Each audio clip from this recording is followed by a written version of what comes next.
morning class. I am your computer teacher of class 4. Today we will start new chapter, which is chapter number 3, computer network, on page number 15. Open page number 15. Today we will read this chapter, so let's start the reading.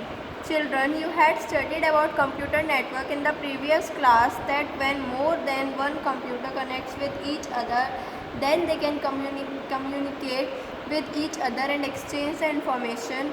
When one computer connects with another computer, it is called computer network. You must have seen the computers working in a network at a school or home, at your home or school lab. Smartphone and iPad etc. can also be connected with each other through network. How is computer network established? For establishing computer network, transmission control protocol or internet protocol is required. This is known as TCP or IP. You also follow certain rules in your school and class. Similarly, the computers also follow certain rules in order to connect with each other and perform tasks, and this is TCP or IP. The same rules are applicable to the internet also. Benefits of network. The computer or devices like smartphone, iPad, tab, etc. connect with each other get the following benefits. First, communicating with email. Second, sending message to each other. Third, sending picture or video. Fourth, sharing or exchange of files and data. Fifth, sharing printer, scanner and other hardware. Now, types of network. Many types of network are available for connecting computer and other devices.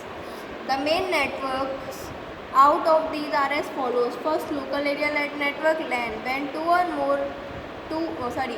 more than one computer is connected with each other in a limited area, it is known as local area network. Example, office, home, schools, computer lab, etc. Second, personal area network PAN. Personal area network is used for exchange of data between computer, tablet, iPad, etc. Third, wide area network WAN. When the computers are connected with each other through one or more than networks, it is called wide area network, like organization, hospital, college or university, etc. Fourth, metropolitan area network MAN. Under this type of network, the area where the computers are connected with each other is bigger than local area network and smaller than wide area network.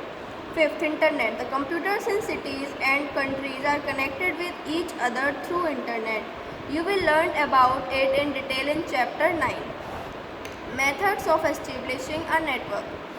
When the computers are connected with each other through wires or cables, then it is known as wired network.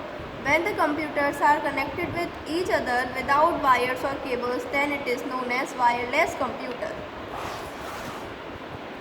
In this type of network, the computers are connected with each other through Wi-Fi, Bluetooth and other such mediums. Nowadays, components like printer, scanner and other hardware equipments are connected to the computer without using wires. With this system, you can be far from the printer in your office or home, and the printer can be at some other place. Even then, you can give print command and get the printout. Mobile computing. Using a mobile computer or a mobile device at any place for performing various tasks is called mobile computing. Mobile computing is a very good example of wireless network. Internet is the best thing for this. You must have seen people sitting at any place and doing work on laptop, mobile, iPad, etc. They do lot of tasks in this manner, like paying electricity bill, mobile recharge, booking movie tickets, hotel room reservation, booking flight and train tickets, and even internet banking and fund transfers. Besides, you can also use Facebook, WhatsApp, Twitter, Skype, etc. and remain in touch with friends and relatives. Mobile phone, smartphone, laptop, tablet, iPad are the example of mobile computing devices. This is the reading of the chapter completed. Now you have to read this chapter at a glance. Thank you class and have a nice day. Goodbye.